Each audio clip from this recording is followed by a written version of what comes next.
कांता शर्मा के कोर्ट में नहीं जाऊंगा। मुझे शक है वो आरएसएस की हैं। मुझे फैसला नहीं, न्याय नहीं मिलेगा। देखो, कोई भी क्लाइंट की मर्जी है, उस पर दबाव थोड़ा दे सकते हैं। स्वर्ण कांता शर्मा को हट जाना चाहिए था केस से। और ये अब प्रश्न खाली जुडिशरी का नहीं है, ये ज़्यादा प्रश्न है देश की बार का, देश के वकीलों का। जुडिशरी खाली जजों की बपौती नहीं है। जुडिशरी में सबसे बड़ा रोल है बार का, एडवोकेट्स का। हम एडवोकेट्स क्या सोचते हैं, क्या हम इस तरह से जोर ज़बरदस्ती छोड़ सकते हैं जजों के ऊपर कि मैं ही सुनूंगा इस केस को? सबसे पहले एक गुंडागर्दी की थी अरुण कुमार मिश्रा ने, जिसके लिए कानून बदला गया। पहले chief justice human right commission का चेयरमैन होता था, उसको फिट करने के लिए कानून बदले गए कि भाई रिटायर्ड कोई भी सुप्रीम कोर्ट का जज चेयरमैन हो सकता है। बाद में काफ़ी दिन वेट किया और उसको चेयरमैन बनाया, वो सीट खाली रखी काफ़ी दिन तक। इससे साबित होता है कि उससे उसने काम किया, करवाया गया, और उसने जुडिशियल इंडिसिप्लिन किया था। एक मामले में उसने खुद ऐसा फैसला दिया था, फिर उसी में गोगोई और अरुण कुमार मिश्रा। और बड़ी बात तो ये है, बाकी 4 जज भी उसके साथ मिल गए। जब उसने रिक्यूजल से हटने से मना किया, वो 4 जज ने भी सहमति दे दी। वो भी संदेह के घेरे में आता है। उन्होंने देश के जुडिशल सिस्टम को कमज़ोर किया है। बार को देखना चाहिए।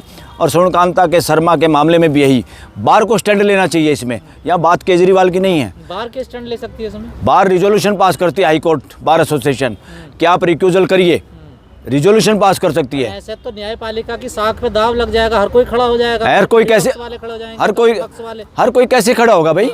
जिस पे आरोप है या जिस पे शक है, वो तो जिनके बीच का फैसला करना है। आम गांव में भी, पंचायत में क्या होता है, समाज में क्या होता है, जिस पे शक करती है कोई भी पार्टी, उसको उसमें फैसले में नहीं रखा जाता, और रखना भी नहीं चाहिए। वही जुडिशरी के साथ इस देश की अगर संस्कृति पे ध्यान दें, उसके आधार पे चलें, तो इसको हटना चाहिए था स्वर्ण कांता शर्मा को। और ये हटती तो bar association, Delhi high court bar association को रिजोल्यूशन लाना चाहिए इसके खिलाफ। मैं तो कहता हूँ बार एसोसिएशन को यहाँ तक लाना चाहिए कि हम उसकी कोर्ट का विरोध करेंगे। जब तक आप प्रेशर नहीं बनाएगी बार का रोल जुडिशरी से बड़ा रोल है देश के लिए, और आज बार को स्टैंड लेना चाहिए। एक शक है जिस पे, यहाँ कोई शक सबूत देने की जरूरत थोड़ा है।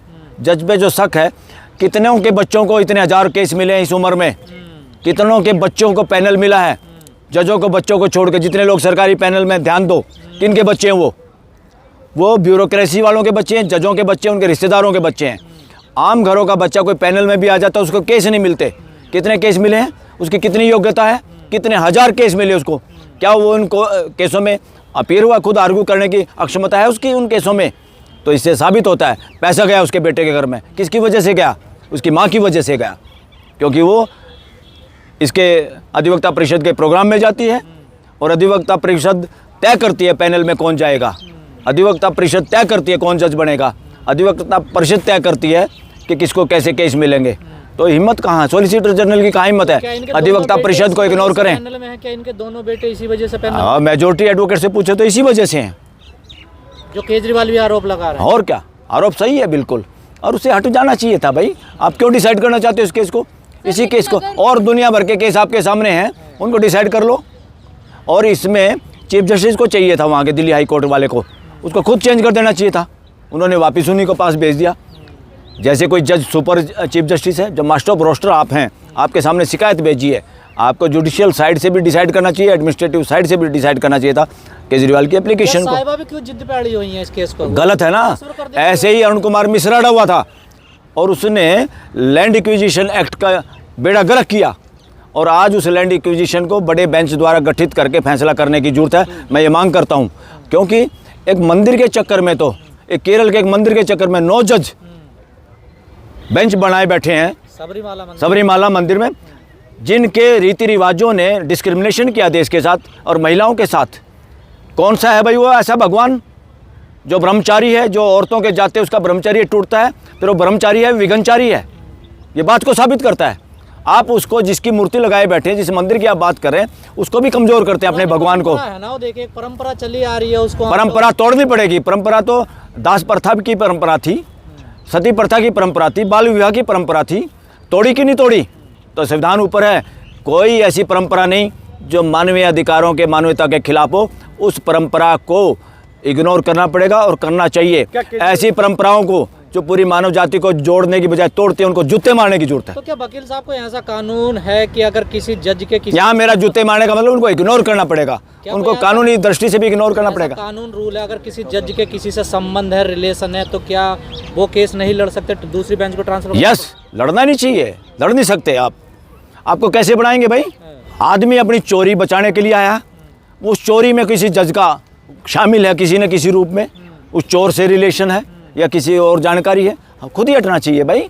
बड़प्पन तो है वो खुद हटे, और नहीं तो बार काउंसिल को, बार एसोसिएशन को, देश के वकीलों को इस मुद्दे पे सामने आना पड़ेगा एक न एक दिन। क्या केजरीवाल को फिर से जेल में डालने की साजिश है? अरे वो क्या साजिश है नहीं है उसको तो छोड़ो, यहाँ केजरीवाल इम्पोर्टेंट नहीं है, हमारा जुडिशल सिस्टम इम्पोर्टेंट है। जुडिशल सिस्टम में कोई जज के मैं ही सुनूंगा, आप डिक्टेटर नहीं हो सकते। ये किंग की कोर्ट नहीं है, राजा की अदालत नहीं है, ये डेमोक्रेसी की कोर्ट है। या जनता की चलेगी, जनता की भावनाओं की चलेगी, या जज की भावना से भी कोई लेना देना नहीं। जज की भावना सर्वोपरि नहीं है, देश की जनता की, पीपल सेंट्रिक, पीपल और देश की जनता में सर्वे करेंगे तो जनता का सर्वे यही है कि सौनकांता शर्मा को इमीडिएट इससे हटना चाहिए, नहीं अदरवाइज उसको सुप्रीम कोर्ट को हटाना चाहिए। सर एक सबसे बड़ा इम्पोर्टेंट डिसीजन आया है, जो नेशनल लॉ यूनिवर्सिटी है उसमें मनुस्मृति और अर्थशास्त्र को पढ़ाने की बात की जा रही है। हाँ। मद्रास हाई कोर्ट से अरे मद्रास हाई कोर्ट, वो जज भी वर्णवादी होगा कोई जज, वर्णवादी मानसिकता के बहुत जज हैं, वो उसी तरह से लागू करना चाहते हैं इन चीज़ों को। तो कॉलेज लॉ यूनिवर्सिटियों में पढ़ाया जाए? यस, लॉ यूनिवर्सिटियों में इसके क्या जरूरत है भाई पढ़ाने की? मनुस्मृति में, जिसमें इतनी बेहुदी बात है, जितनी अमानवीय बात है, जितनी घटिया बात है, वो कोई समझदार किताब नहीं है। वो एक बाइस्ट, एक ऐसे दिमाग की उपज है जो बाइस्ट, जो इंसानों को एक दृष्टि से नहीं देखना, ऐसे लेखक की किताब है जिसने भी वो लिखी है।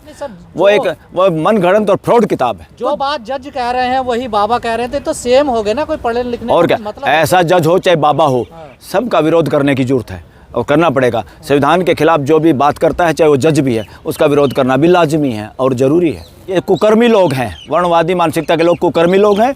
इस देश के सबसे बड़े दुश्मन वर्णवादी मानसिकता है, और वर्णवादी मानसिकता वाले लोग जिनके पास सिस्टम में कब्जा है, उस कब्जे के लिए तड़फड़ा रहे हैं। ये लोगों को गुमराह करने के लिए कुछ भी बोल सकते हैं। इन्होंने इतिहास के साथ बहुत छेड़खानी की है, इन्होंने यहाँ के रिलीजियस यानी बुद्धिस्ट स्थानों के साथ बहुत छेड़खानी की है, बहुत जगह पे कब्जे किए हुए हैं, जिन कब्जों को खाली कराने की ज़रूरत है।